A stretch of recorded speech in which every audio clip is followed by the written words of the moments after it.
thank you everybody for agreeing to participate in this panel.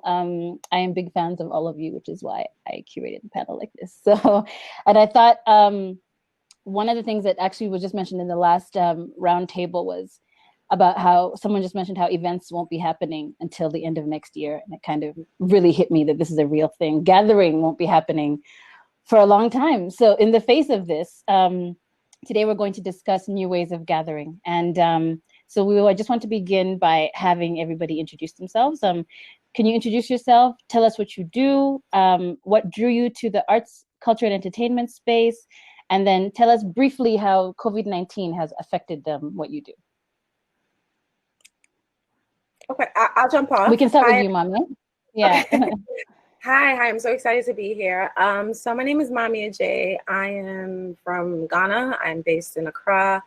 And when people ask me what I do, it's such a tough question. So I just usually say creative entrepreneur, but I'm an actress, a producer, a content creator, and an entrepreneur.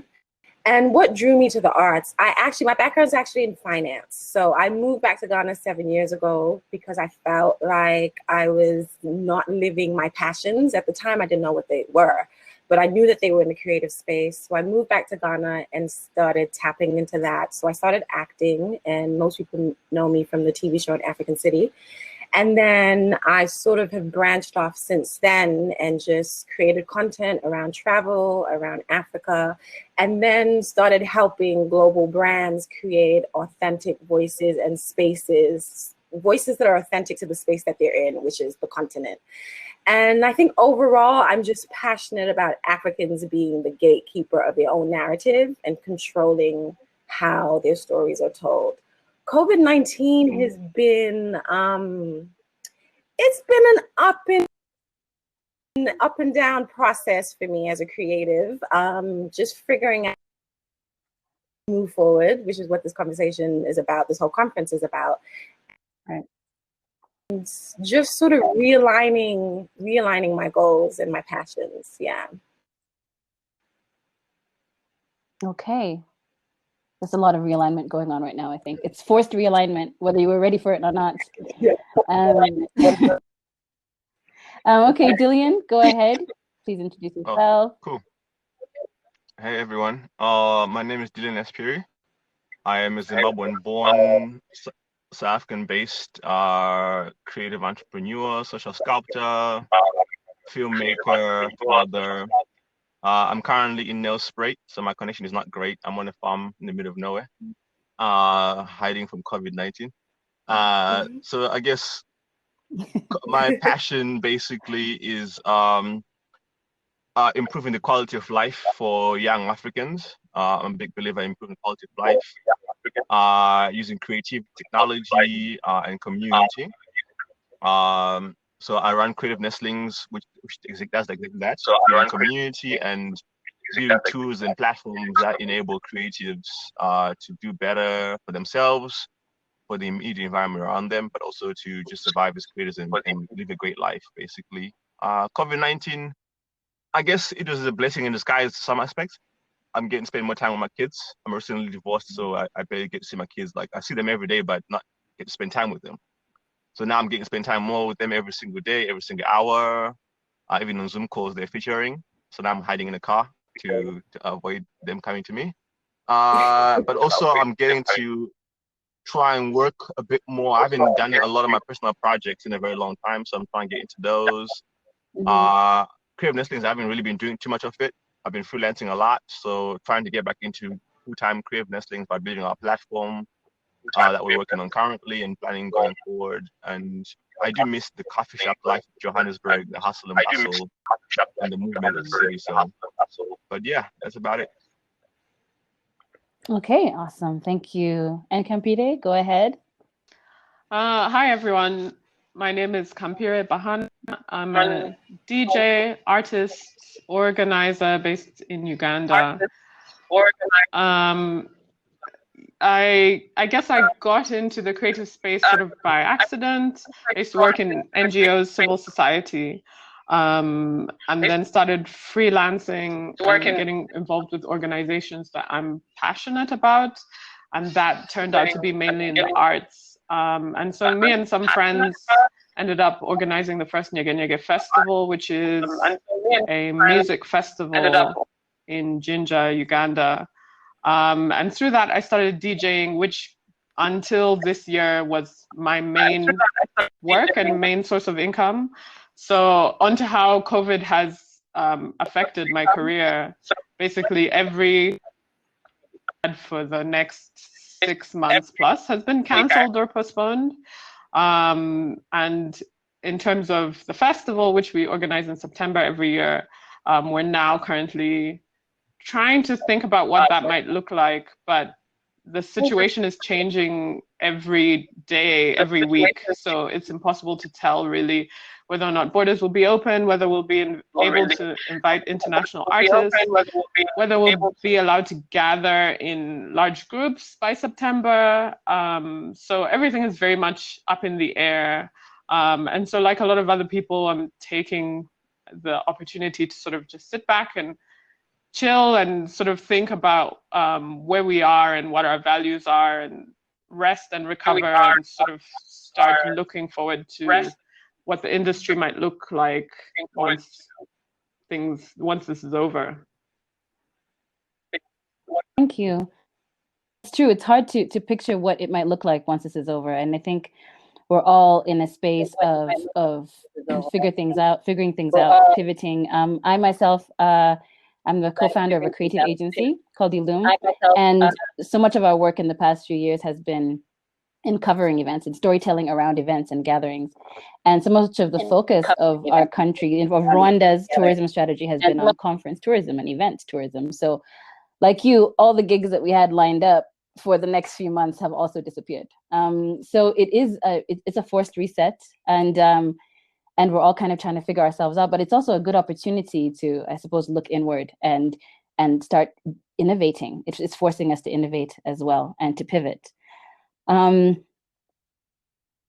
Very obvious area of the creative industries that has already been most affected by this, as we've discussed, is arts, culture, and entertainment.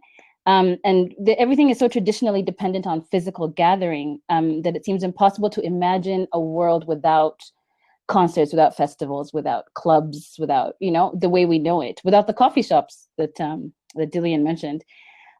So Mame, during this time of uncertainty, there's a general atmosphere of fear, sort of, as well. Not just about the pandemic itself, but also about the economy and about the future, a lot of unknown.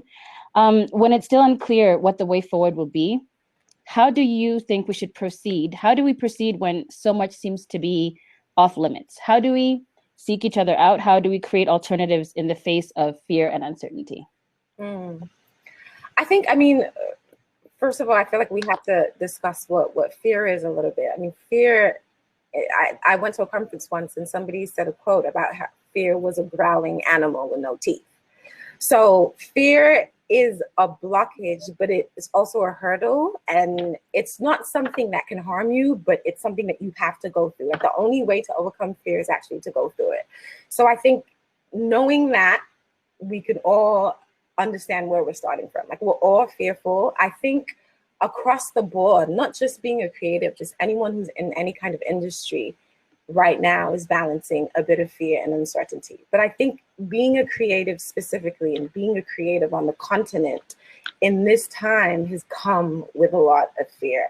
I can only speak for Ghana, but I've been living full-time in Ghana for the last 7 years. And for me, it was only maybe the last 4 years that I started to see creative work and creatives really being valued in sort of an en masse sense, like the corporate world seeing the value of creative work. And so to go from sort of that progress to a point where everything has sort of slowed down, a lot of people's work has been canceled or shut down, it heightens the fear, because as a creative on the continent, you know what it's like to not be able to sort of create a livelihood from your passions. How do we navigate? I actually don't have the answer, but I actually have a question that I think that every creative should ask themselves right now is, what is my pivot? Like you mentioned pivot, like what is my pivot? How am I going to remold my situation right now? I've never met a creative who's passionate about one thing. Like, most creatives are multi-passionate.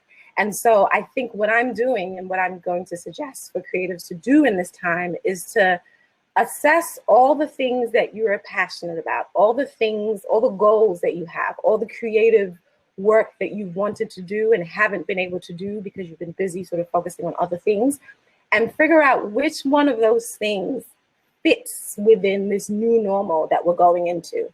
And to me, that is just digital, gathering virtually. I mean, the fact that we're on this conference right now and there are over 1,000 people registered, 145 people watching right now from their homes all over the world is a sign that we are beginning to pivot.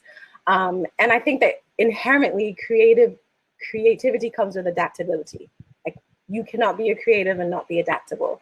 So I think it's just time for us to ask ourselves, what is the pivot within our own passions, within our own work, within our own framework? How can we pivot the things that we want to do to sort of tap into this new normal that's about to show up? Normal that's already here. Yeah, absolutely. Yeah. And that is the thing. We do have to focus on, as creatives, the onus is on us to sort of figure out how we can not provide these solutions, but just kind of push ourselves to think outside the box. Because I feel like when the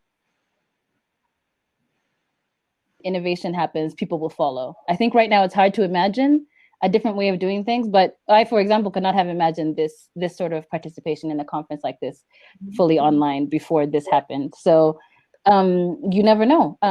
So which brings me to what I wanted to ask you, Kampire.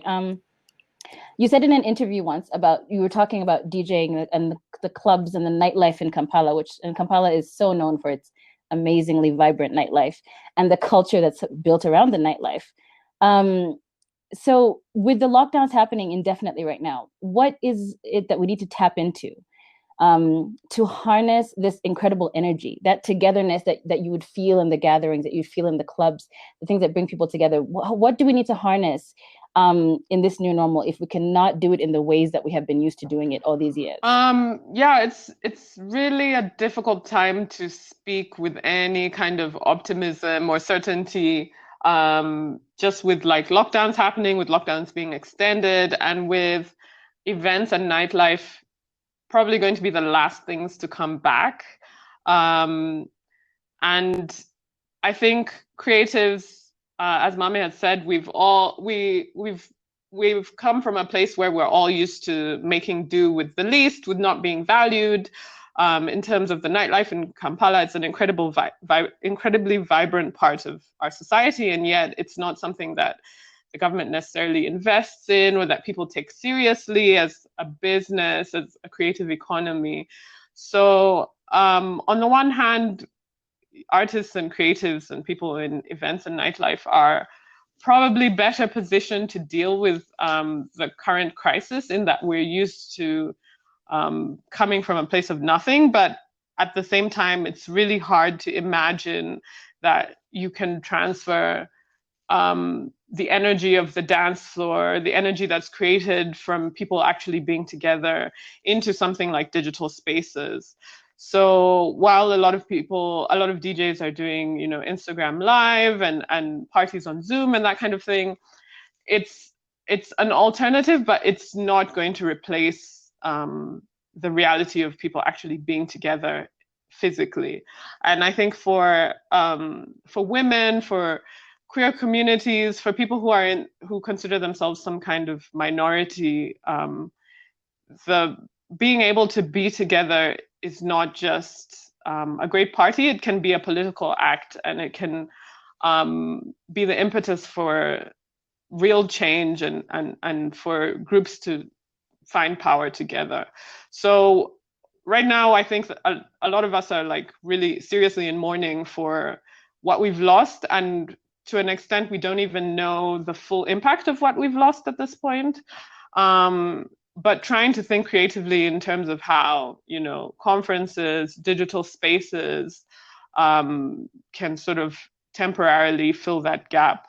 I think that there's also a lot of space and a lot of opportunity for us as Africans and East Africans to think through the ways in which our industry can benefit, even from something like border shutdowns, and sort of look inward and see how we can support our own communities, our own artists, rather than relying on, you know, the star power of people from the West or people from, say, Nigeria or like Afrobeat stars to come in and sort of bring their. I think that's one thing that we've learned from organizing the festival here.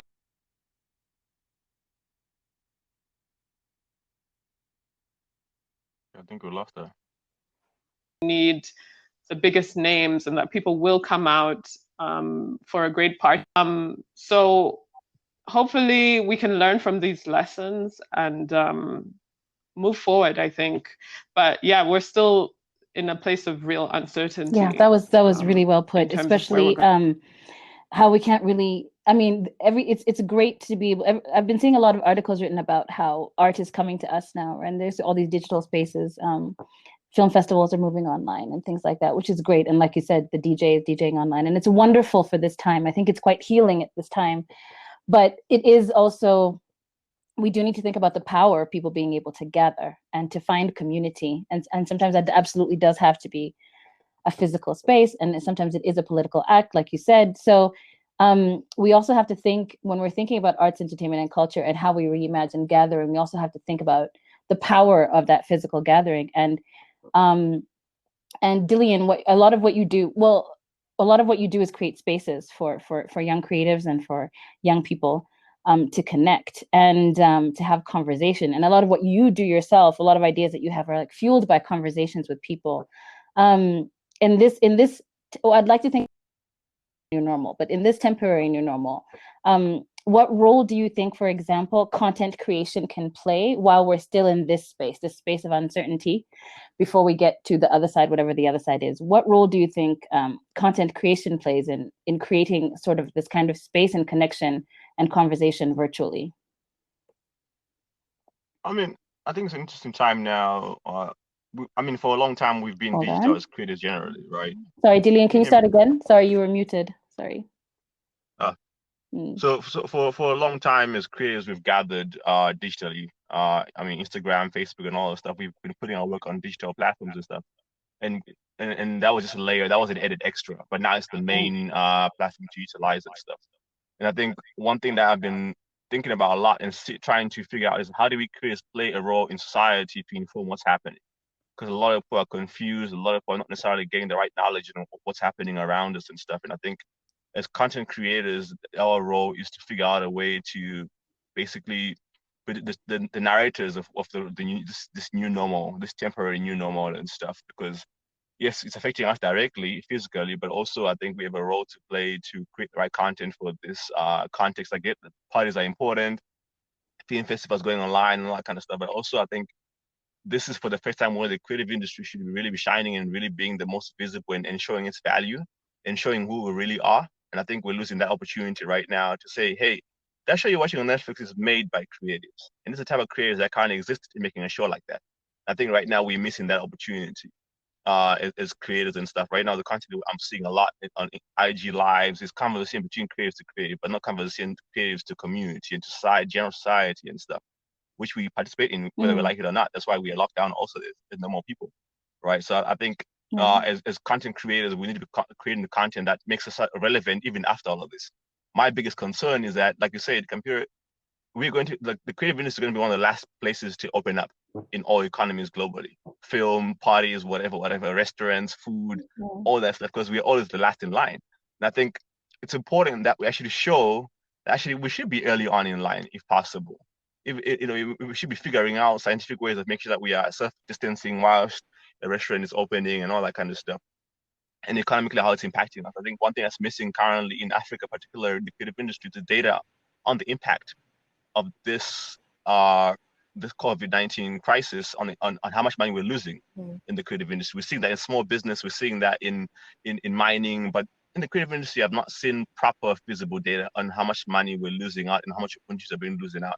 Because also we're not collecting data as creatives. I have a tech background, so data is super, super important for lobbying, for making decisions, for predicting the future, that kind of stuff. So I think as content creators, we should be looking at those different layers and on education, on who we are, and especially what's happening around everyone currently. I mean, I'm working on a project now with African Union, and Africa CDC and CC Hub Africa on creating content to inform, like, so creating visual content from creatives, informing what COVID really is, how much impact COVID is really having on society and stuff.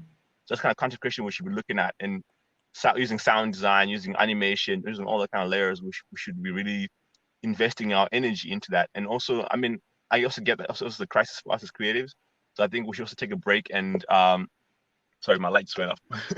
and take better care of ourselves and stuff, because I think as creators we're taking a lot of baggage also. So so content creation also should be around the mental well-being of humanity in society right now.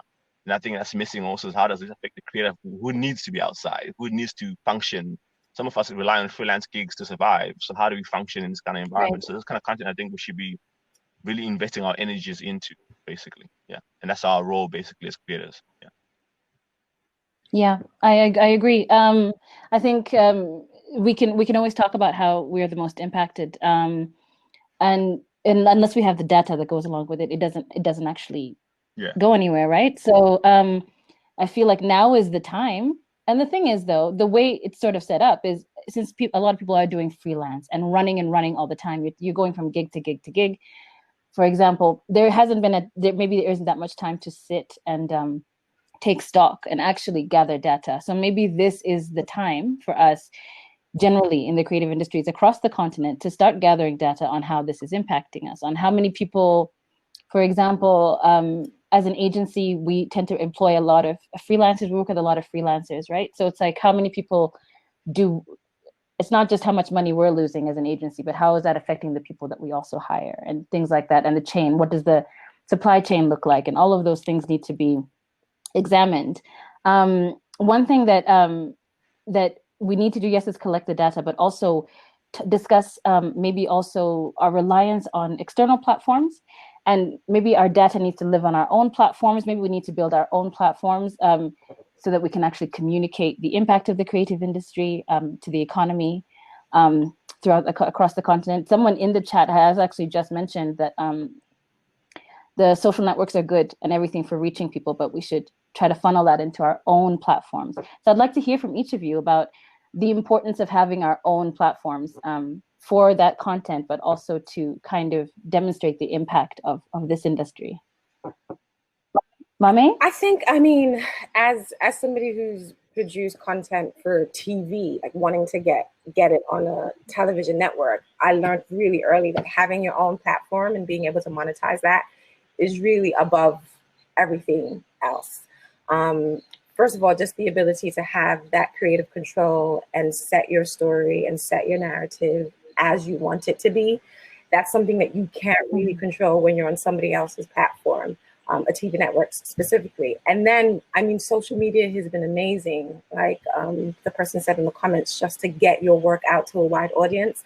But creating a situation where you can monetize your work has to come from having your own space online to connect directly with your audience. So I think that definitely is going to be really important for us to figure out how to bring our audience directly to us. So there is that sort of one-on-one community vibe between the creator and the audience receiving it. I think it's I mean, I don't want to sound pessimistic, but it's definitely a long-term process, but it's something that we should definitely start thinking about more and more and more. Mm-hmm. I think platforms like Patreon have proven that that style of monetizing your work can work. So it's just about how do we create our own that sits with us. Right. Mm-hmm. Absolutely. Dillian? I mean, with Creative Nestlings, for the last 9 years, we've been researching what kind of platform is required for the creative industry in Africa, not globally, but in Africa particularly, because this is a different space altogether, right? So we've been looking at, okay, what, for example, for creatives who are starting out in the creative industry, because that's our focus, 18 to 35, how do we build the right platform for creatives to gather digitally?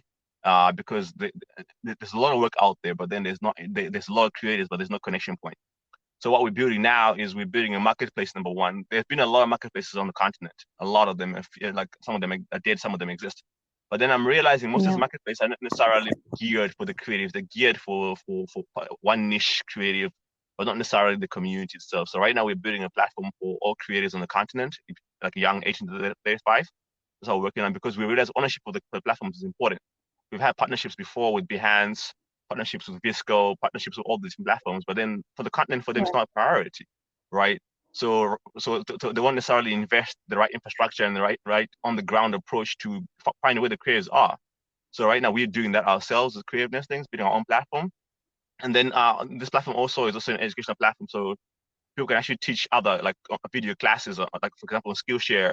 But on Skillshare, if you look right now on Skillshare, you can barely find any Zulu or any localized content creation happening there in terms of the education that's on there. So our platform is indicating that layer, because we realize it's important for us to have our own platform. So also when a crisis like this happens, we're able to lobby better. Yeah. So for example, in South Africa, we were trying to lobby for the creative industry to get compensated for the freelancers, but the government just came back and said no recently, right? Because there's no data. There is no way, one place to find out how much a creative lost last month. There is, we've tried surveys, but it's the pool is too small for it to be taken seriously, right? Because people don't understand the impact of it. People don't understand like how it participates in the economy, because Instagram's not necessarily going to give us the right data on that kind of information and stuff, in Facebook and everything.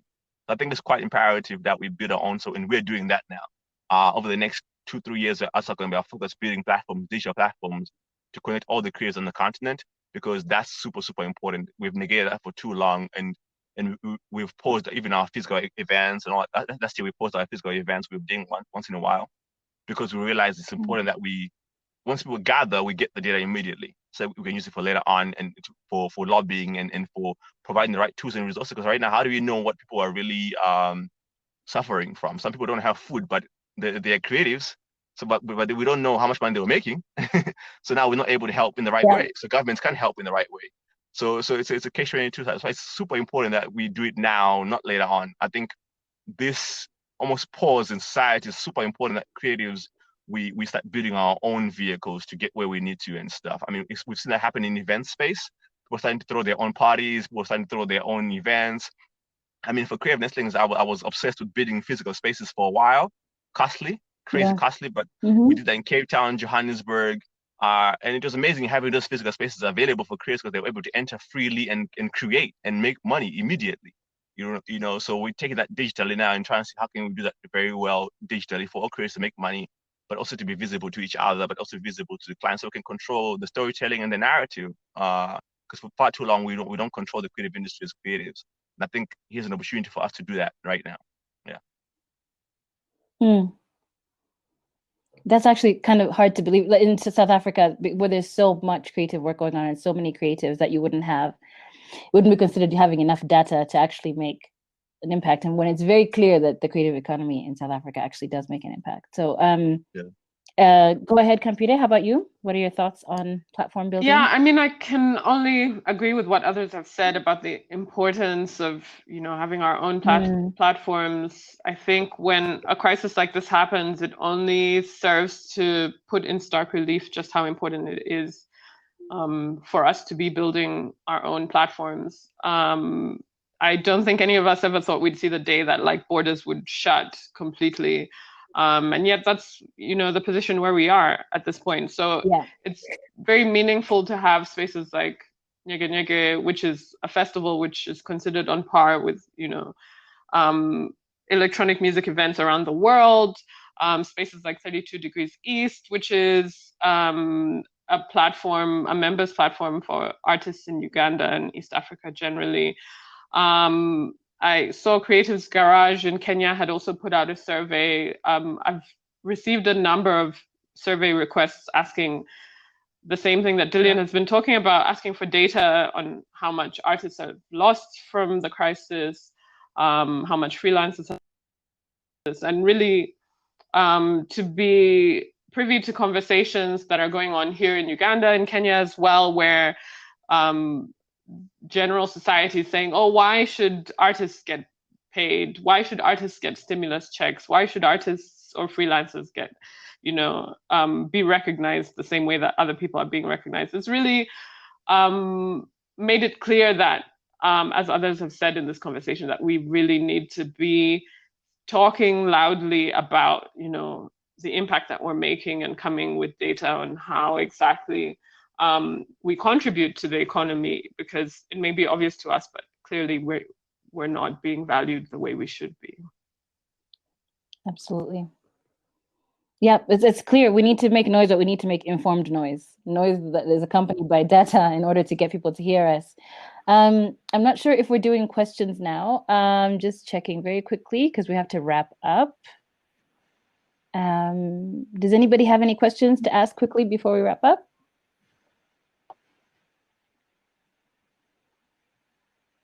No. I think I have. All right. Got 1 minute left. Okay.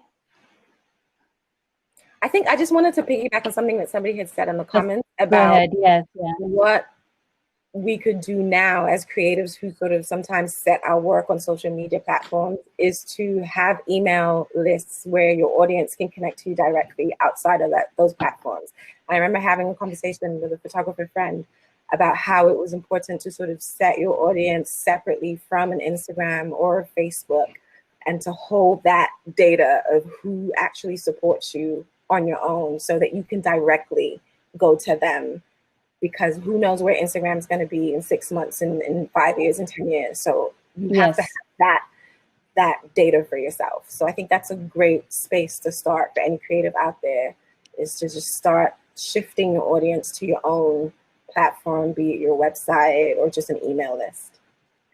Exactly. Someone else mentioned that in the chat as well. Take all of your numbers from these platforms that are not ours and then channel them into something of your own so you can reach people on your own and build your own following. Okay. I think there are no questions and I think we have to leave. So thank you all so much. I would love to talk to you all some more about this, about creating our own platforms and also about data gathering. We're in the middle of doing a survey right now of the creative economy in Rwanda. So I'd love to talk to you guys further after all of this. But thank you all for being here, for giving us your time and your thoughts, and keep your head up. Thank you. This doesn't last very long.